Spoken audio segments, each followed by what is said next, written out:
So thank you so much, Ruma ji, for joining me today. This podcast series is called Brain in You. And like I shared with you, the idea of inviting parents and experts like yourselves is for parents who are a part of Ayurved, who are also not a part of Ayurved, but get to see these videos. They get to learn a lot from your experience and as an expert, from your experience as a parent also. And like you rightly said a while back, that you just need a holding hand. You just need that one shoulder, whether it is a known shoulder or an unknown shoulder, to come and sit next to you and just to tell you that I have walked down the path, I made it, and so will you. And I think that is all that matters to that parent or to that mother at that point of time, because it is a very lonely and a very tough journey that they walk. So thank you for joining me. And before I start, I would want people who watch this to know more about you. So I want to hear from you a bit about your background, a bit about why did you even enter the area of special education? Why did you set up centers? Because like you said, you are a CS, you're a lawyer, you're so qualified. So what made you change that trajectory and come into helping special kids? Okay, thank you. And thank you so much for having me here and to give me an opportunity to share my journey with my fellow parents.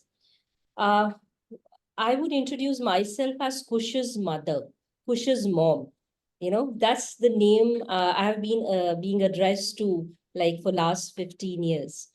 So my background before, Kush came into my life, I was a corporate lawyer. Then you enter into motherhood with a lot of hopes.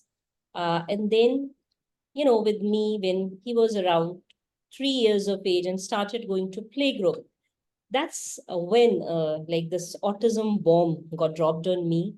And like any other parent, I was also at a loss to understand what is autism.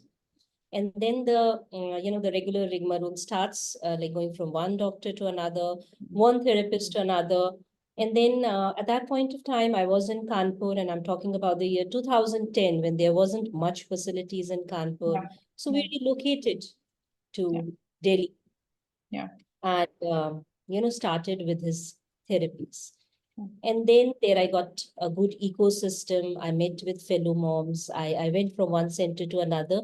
And that was the time where I, on a personal level, was very eager to know more about autism.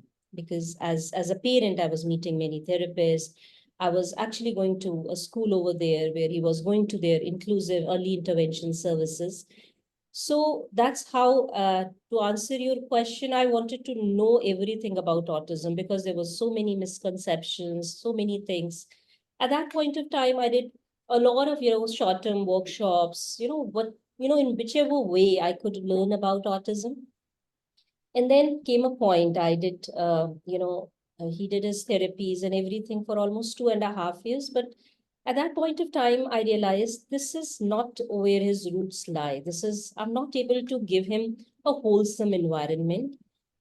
He needs roots. He needs a place where he belongs to. And it was practically getting very tough for me as a single parent, attending all the therapies, taking him from one place to another without any support system. And obviously, my husband used to come over on weekends. Then I shifted back to Kanpur. And from that moment onwards, we tried to create an ecosystem because, there are so many families, so many people who are in need of it. And then that's how this whole thought process of putting up certain facilities in Kanpur, getting, good professionals, relocating them to Kanpur, creating a setup where we can reach out to more and more people. That's how it all got started. And then, raising a child is a full-time job. So I thought I better do something into it. And now, right now, I am the director of Pushpa Khanna Memorial Center, which has two branches in Kanpur. We are a multimodal therapeutic center. We provide occupational therapy, speech therapy, special education services, and we have made sure that internationally accepted best practices are being followed. And we're also running an inclusive school from nursery to grade 5. It's a primary center because as autism, as we will be talking more about autism, in that it is very essential that they are in an inclusive environment where they are with their, neurotypical peers, and certain accommodations and modifications as and when needed, is provided to them. And I must point out here what we have figured out more than for our bachas who are neurodiverse, it's for the neurotypical population. When you have a special need child in your nursery grade, the sensitivity that the other 25 kids are getting, that's going to last a lifetime. That's very, very important. Yeah. 100% agree with that. I think it is more to do with the rest of the community to understand how are they supposed to work along with diversity. Because there can be diversity in many forms, no? Not just in the form of neurodiversity. There'll be diversity in many, many forms. I agree. Yeah. So you have centers now, you have a special school now. No, it's not a special school. It's an inclusive school where neurotypicals and neurodiverse are studying together. Okay. Okay. And you mentioned your son's name is Kush. Yes, Kush. Okay. And I am told that Kush recently won awards. Yeah, so my son Kush turned 18 this March, and he's a national level power lifter under Special Olympics. So when this 2023 Berlin Special Olympics took place, he was shortlisted as one of the chaps. So he had been to a couple of camps, and he had been participating in powerlifting championships as and when it's happening, across country. Yes, so he has a couple of, medals which he cherishes, and there's a whole box where it's been kept. And he's looking forward to when is my next camp happening and things like that. So, Ruma, I'm also told, and this was very, it made me pleasantly surprised that you, on your profile of the center, I read you focus a lot on activities, on brain gym. For you, movement is very, very important. I want to know more about that because I think somewhere did that lead to Kush becoming a power lifter. And the second is I also heard that you organize these. I mean, you have seen that gap. You see that children who may be neurodiverse don't get a chance to participate on many platforms. And I think you took the onus of organizing this in Kanpur yourself. Tell me more. So the first part of your question, the answer would be, when we talk about autism specifically, we understand autism as a spectrum condition. So then there will be certain kids who will be mild, who will be moderate, and some will be severe. And obviously we understand at this point of time, at around 15 months, we can get the screening done, and then the early intervention starts, and when we can get a diagnosis. So, I have a very good friend by the name Dr. Stephen Shore, and he's himself an autism advocate. You must be knowing about him. He is, in fact, a professor of special education at Adelphi University, USA. So his very famous quote is, if you have met one person with autism, you have met one person with autism. So everybody's unique and different. And many a times, our kids come with sensory processing disorder as well. So like you and me are talking, I'm looking at you, you're looking at me, and we seem to be focusing on each other.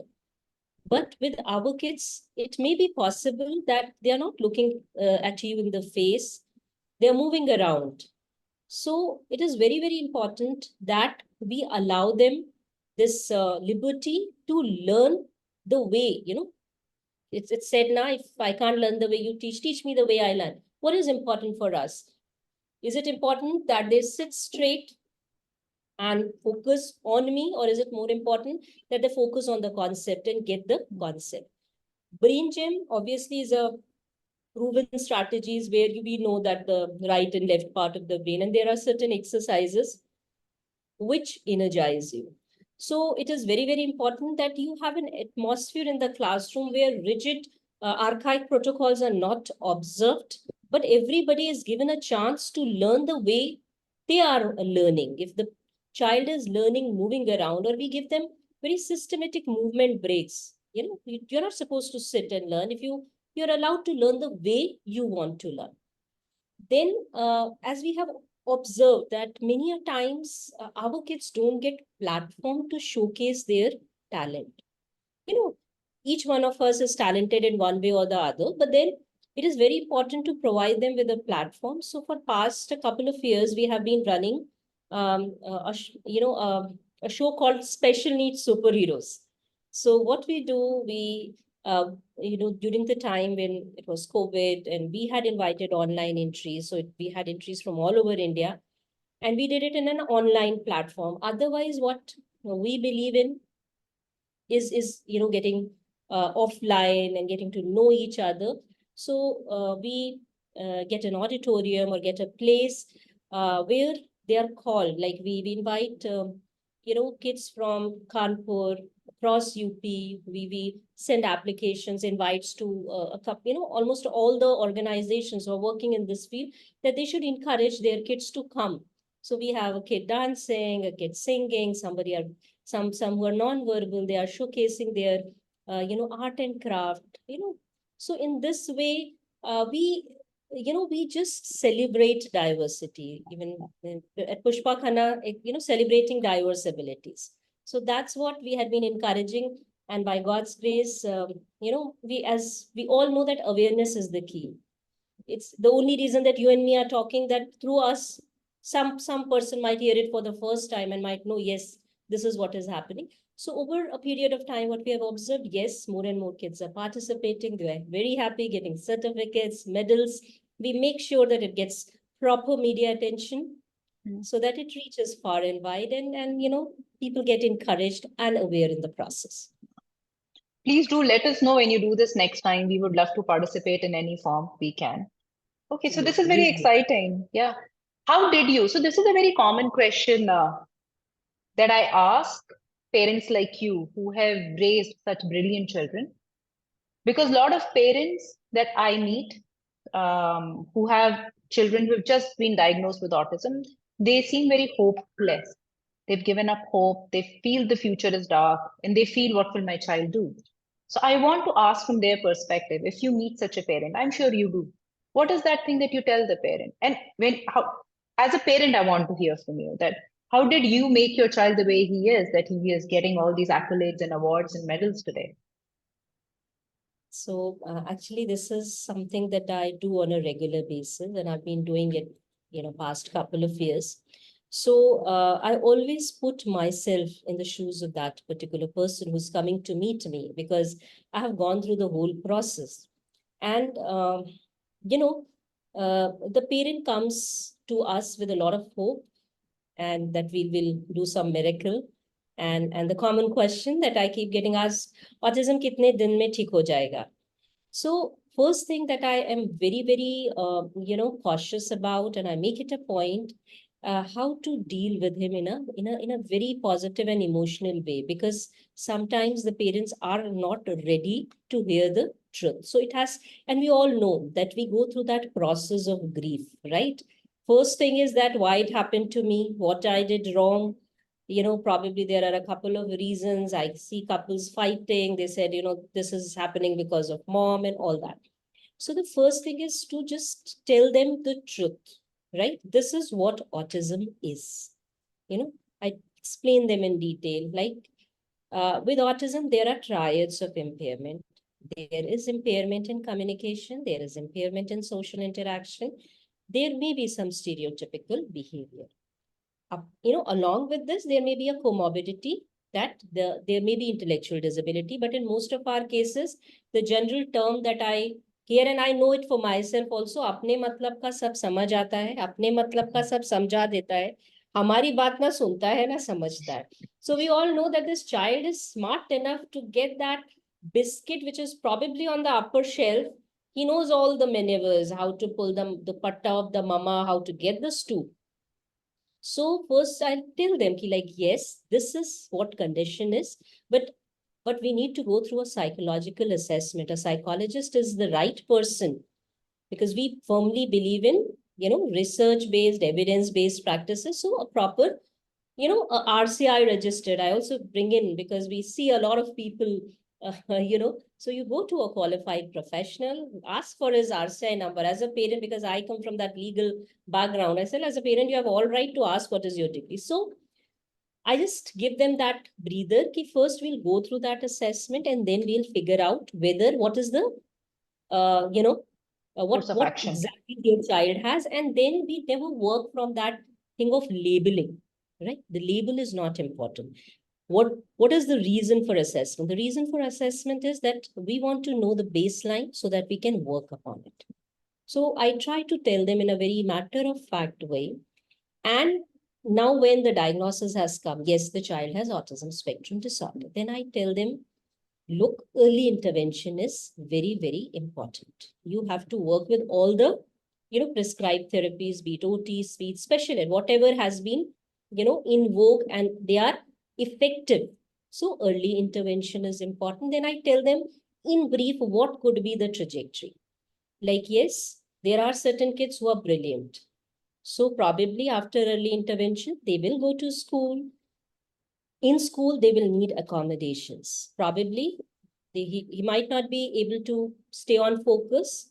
So he might be given accommodation. Sometimes, we may do some syllabus modification.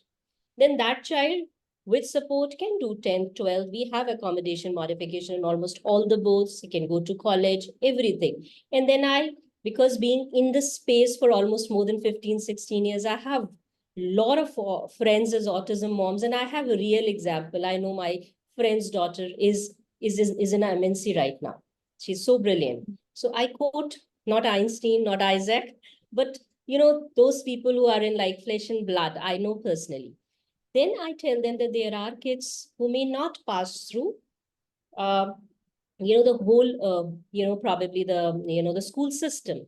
For them, we'll work on the literacy and we'll work on the functional literacy. The amount of knowledge that you and me need for our day-to-day life, right? That is important. And then I strongly advocate them that you expose your child to as many activities, because we are not born Sachin Tendulkars, we are not prodigies. But yes, if you expose your child to a lot of things, you will realize at some point of time ki yes, because with our kids on the spectrum, if they are interested in something, they're hyper focused, they do it brilliantly. Then we just focus on their interest areas. Probably at one point of time we may be able to convert their interest into employment. And if not employment, then definitely constructive engagement. So that's one part of the whole thing that I talk to them about. And on a personal level, I probably, because I relate to them as a mother and I have walked that journey, I always tell them, ki, look, you have to accept your child the way he or she is, because unless and until you accept the child wholeheartedly, you don't expect the society to accept your child. So you have to be very, very strong about it. You should be taking your child to each and every family function, to mall. And that's the reason I tell you, we focus a lot on parent empowerment, because if we get this, tone right, if they get the right things, they are going to be the strongest advocates for their children. Because look, this is not a 200-meter race. I always tell them, Yeah. my dear friend, it's a marathon. So it's very important that you take care of yourself. You don't have to burn Yeah. yourself out. You have to take time for yourself.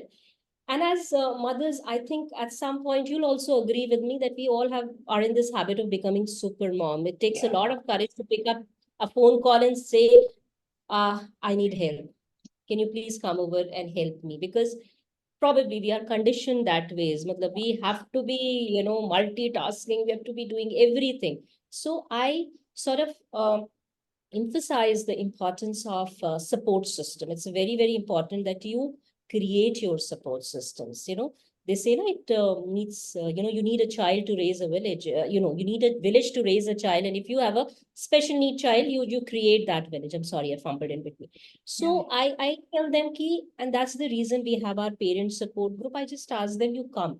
I know our kids don't get invited to birthday parties. No worries, we arrange birthday parties from them. We sit together and have a gala time. It's very important to take care of your mental health, and you have to get out of that judgment mode. Everybody is judging you for bad parenting. You are responsible. I tell them, till this date, as far as my knowledge and studies are concerned, nobody knows what causes autism.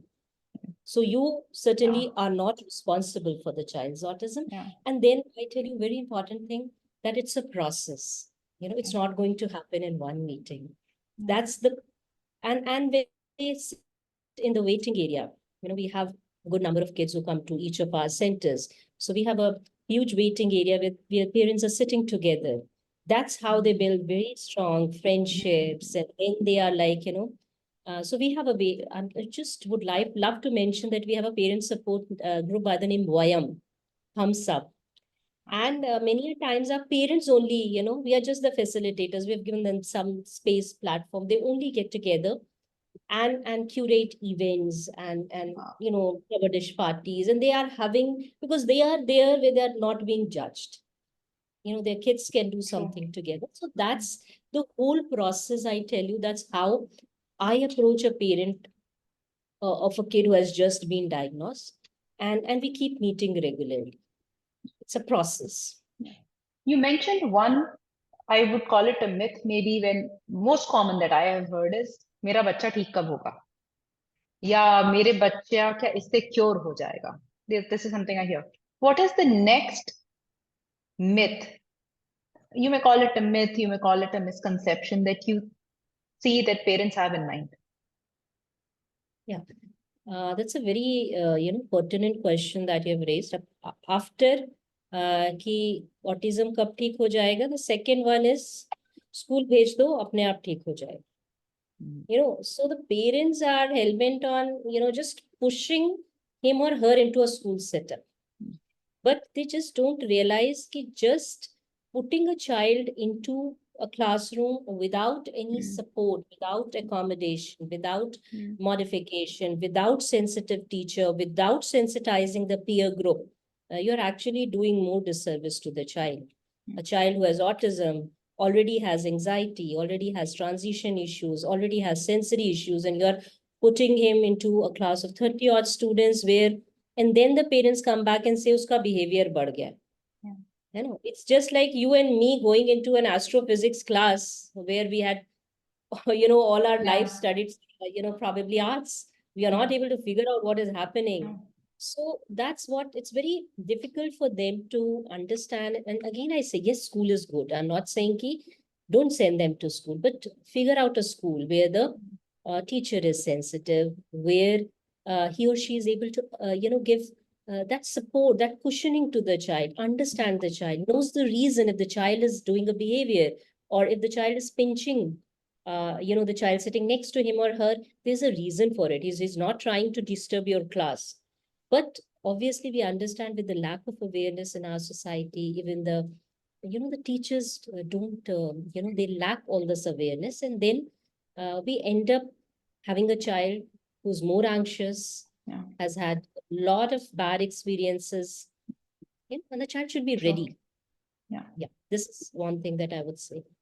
So other than this, I'm sure a lot of parents come to you where you feel that this is something most of the parents do wrong. They may be sending to school, maybe out of myth or misconception कि ठीक हो जाएगा school भेज के. But have you seen a common trend across parents that there's this one thing that they always do wrong? See, schooling, I've already talked about. Another thing that I feel like is there are two types of parents that I've met in my journey for, there are certain who overdo it. They are sending their child to like n number of therapies. When we hear the schedule, it's like, you feel like, he's a different need, he's a differently able child, he's a special need child, but you are forgetting the baseline that first he's a child. So in order to fix the child, they accelerate the process so much that they are not having time to just sit with the child, enjoy his childhood, just be there, whatever ways he's communicating. And then there are certain type of, there's certain parents who just sort of off-source. They're sending the child through, along with one help from one place to another. So we have to understand key, in autism, they are not able to make a natural connection with the surroundings. So Yeah. what is very important, because as a mother, we know that we know our child the best 24 into 7. So Mm. you have to take out time to just be with the child, be happy with the child. And we just rush through things. That's something I Yeah. find really hard to explain to parents, and it puts me, Yeah. really sad, because nothing will happen, Yeah. work I for get the it. child Mm. Mm. until you have that connect, because we know Yeah. Yeah. no teaching, no learning can take place without that connect. Very strong That's what. point. 100% agree. Yeah. Okay. Before we end, one last question. Because I run a nutrition brand, so I'm asking you, how much do you think nutrition, everyday nutrition for the brain, helps along with therapies and exercises and exposure? See, I personally am a staunch believer that, our, age old, the way that we had been eating and everything that was always there in our diet, that eat those, soaked almonds in the morning. So what I believe in, yes, a good, healthy, nutritious diet is important for each one of us, and so is for our children as well.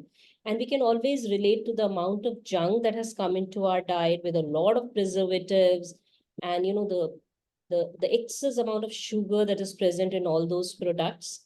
So I feel that nutritious food is absolutely essential for the child. And especially if you talk about brain nutrition, I would say that whatever is there in our kitchen, if we can pick up, again, the everything boils down to having time, settling down, planning your meals carefully.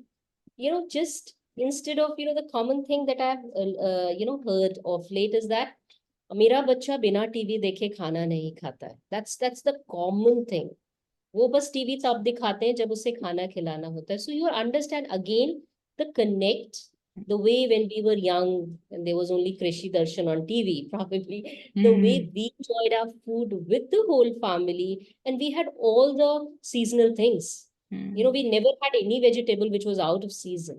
So True. somehow something is not going right with our food and thing. But yes, nobody can ever deny the importance of nutrition for each one of us, and obviously for our kids who are differently able. Yeah. Yeah. Very true. I think that was the genesis of me. So I have two kids. And what I figured is so much of junk was always preferred, even though I would say no, but it was a daily fight.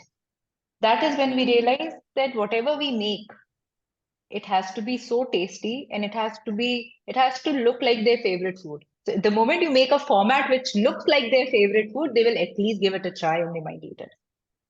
So, but thank you, Rumaji, so much for this. We have 2 minutes remaining, but after this ends, I'm going to speak to you. Anyways, I wanted to thank you personally, but thank you so much for this and extremely insightful conversation Thank you so and much. lot of uh, other conversations that I've done. Some very few senior experts like you, most of you have actually repeated similar content, and I'm very happy that you've repeated that because they parents have to hear it from multiple experts like you Absolutely. and parents like you. I hope this helps, and I know it will help many parents out there. And like I said earlier, whenever you have anything where you feel Ayurved can fit in and support and help spread the word, please do let us know. We'll be very happy to do it. I would just like to end it with, like, I had been talking about my son, because that's like, starting with. So he has done his 10th and 12th from NIS, and he's a national level power lifter. He's into swimming as well. And he has recently joined Kanpur University's Bachelor of Hotel Management and Catering. Wow. So the food thing, so food had been his best reinforcer. And the reason why I got into this powerlifting was that he was so fond of eating, overeating, that we had to figure out a way for him to lose his weight. And that's how Yeah. this involvement into sports. And then we tried a lot of sports before Yeah. zooming into Yeah. this powerlifting. So food is something that's such a hot Wow. topic in our household. This is wonderful.